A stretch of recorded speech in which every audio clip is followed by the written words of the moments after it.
Crusader Definitive Edition has been getting plenty of love lately, with patch 2.0, the massive autumn update, and the Canary and the Trader DLC.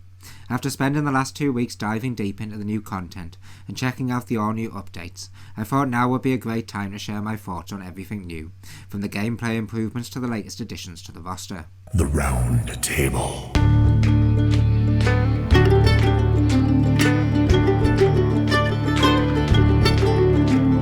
So what exactly does the autumn update bring? Well, first up we got a brand new Lord, the Crocodile. He's a Lord of moderate difficulty, similar to the Kaheen and the Caliph. He's one of those Lords that's really annoying to siege because he uses spike traps, fire throws and pitch setups, but not too difficult to defend against since he mainly relies on skirmishers, slingers, slaves and catapults. He's surprisingly effective early game because of how fast he attacks, kinda like the Nomad, so if you're not careful he can quickly overwhelm you. Personally, I find his taunts a bit grating. There's just something about the voice. Get your stinking hands off my castle! It starts to grind on you after a while. But all in all, it's a nice free addition to Crusader's already impressive lineup of lords. Now, the Crocodile actually plays the protagonist role in the brand new economic campaign added with the DLC, which by the way is the first economic campaign to ever feature in Crusader. A local bandit leader, styling himself as the Crocodile, is causing problems in the upper reaches of the Great River. And it's generally fun. The 5 new missions offer a good challenge, though don't be fooled. It's not a pure peace campaign. You'll still be fighting bandits and surviving waves of bedouin, so it's a healthy mix of economic management and combat. The maps themselves are quite engaging too, filled with wildlife like crocodiles and hyenas, both of which are actually pretty formidable foes. You know, this looks wild. It looks so wild, all these dinosaurs mixing it up. We also get 2 new skirmish maps and 1 new free build map, adding even more replayability. Temple Island puts your keep atop a cliff, giving major Age of Empires 2 fortress vibes. It's a defensive map through and through. Ah! You cling to these rocks like a demented crab! Castaway on the other hand is a new 3 vs 3 map, reminiscent of Snake River, but larger and without outposts. And finally, First Trail, a massive free build map with an abundance of stone, iron, wood and oasis, but filled to the brim with crocs and hyenas and other wildlife, making obtaining them a little tricky. Now let's talk about what's probably the most exciting part of the autumn update, gameplay improvements, and honestly thank you Firefly for listening to fans. We now have improved AI, something so many of us have asked for, myself included. You can now choose AI difficulty in skirmisher trials, adjust it in the Sands of Time trials if you turn off the time requirement, and enable improved AI sieges in both skirmish and multiplayer under advanced skirmish options. And yes, it definitely makes a difference. AI lords now actually go for troops and towers instead of just beelining for your lord. They target your granary more frequently, use siege equipment more effectively, and coordinate attacks better. That's just a taste of what's to come! I even noticed the AI lords will come out of their keeps to chase down your archers if they're being fired on, then quickly retreat when foot soldiers approach. It's subtle, but it really makes battles feel more dynamic. It's not perfect, still fairly easy to win against 1 or 2 lords, but this is a huge step in the right direction, and I generally hope they continue refining it. The updates also introduce a ton of new gameplay tweaks, from skirmisher to multiplayer, most of which fans have been requesting for years.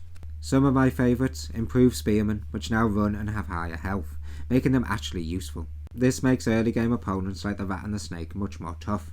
Am I victorious? Oh yes, I am!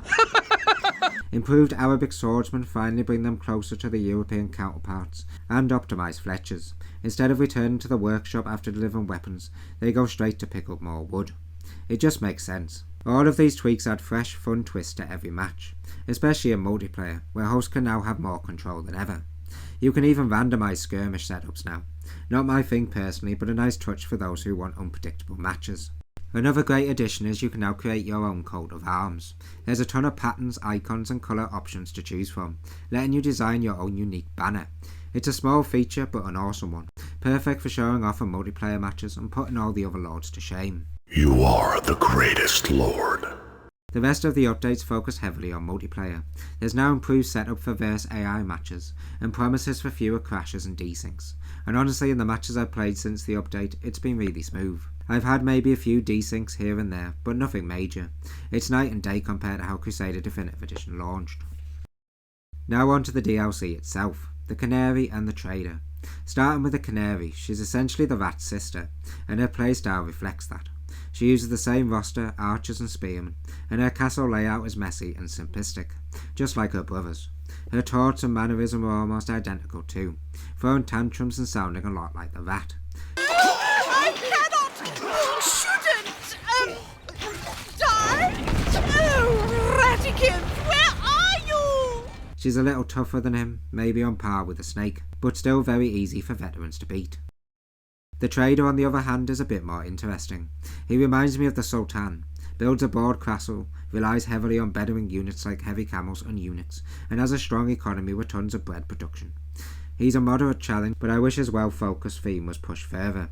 Imagine if his economy actually produced an overwhelming army of Bedouin units. Feels like a bit of a missed opportunity. That was expensive.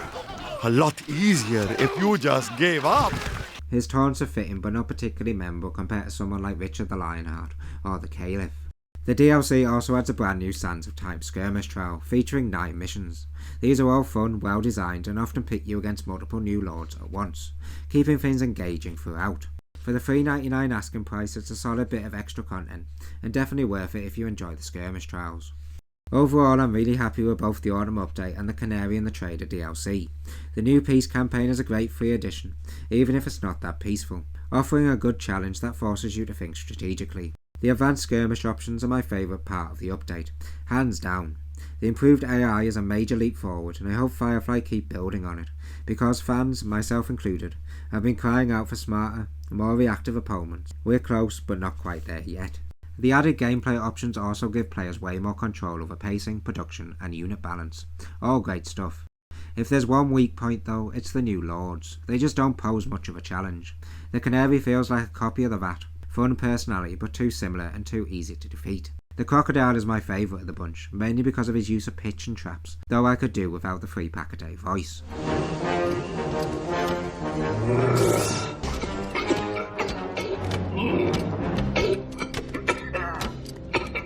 The new Sands of Time missions are excellent though, and I've had a blast playing them. This is definitely where Crusader Definitive Edition shines the brightest. Looking ahead, I'm hoping the winter update brings us lords that really push the player, something on the level of the Jewel or Saladin. I'd also love to see more memorable taunts and personalities again. Those outlandish charismatic characters like Frederick or the Pig are what made Stronghold so iconic. Run away, little chicken! I'm going to clip your wings! With new co-op trials, another Sands of Time trial, and Firefly promising fans the tools to create custom trials and lords, there's so much to look forward to. And with the upcoming AIV editor, it looks like players will finally be able to properly mod the game and create their own experiences. If Firefly pulls this off, I can't wait to see what the community creates. If you'd like to stay updated on all things Stronghold and enjoy deep dives into Stronghold content, make sure to hit that like button and subscribe.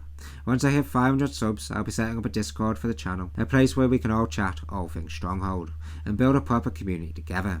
Apologies that my content hasn't been as regular lately.